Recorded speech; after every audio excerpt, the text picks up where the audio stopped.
nous avons une obligation qui est de relever très rapidement les taux de croissance. Il y a des mesures à prendre pour le long terme, les réformes structurelles, les efforts en matière de commerce, de marché intérieur. Certains développeront ces arguments. Mais moi je dis c'est tout de suite qu'il convient d'agir pour la croissance.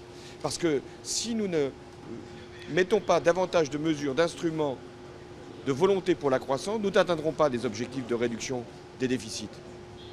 Et nous aurons à ce moment-là des doutes qui se créeront sur les marchés. Je pense que la Grèce doit faire un choix important le 17 juin et ce choix doit être européen.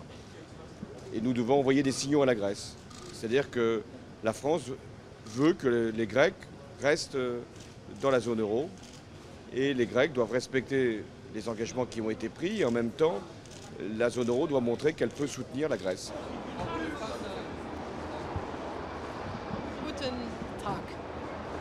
Je me dois de démontrer que les traités interdisent une prise en charge réciproque des engagements d'un État à l'autre au sein de l'Union européenne, et cela inclut à notre avis les euro-obligations.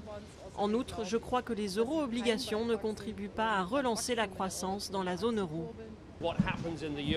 Ce qui arrive dans la zone euro touche notre pays. Et bien sûr, ce dont nous avons besoin, c'est d'un plan décisif pour la Grèce, de plans définitifs pour aider les économies européennes à s'en remettre. Mais si on veut éviter de revenir sans cesse à des réunions telles que celle-ci, nous avons aussi besoin de faire face à certaines questions qui sont au cœur de la gestion de la monnaie unique.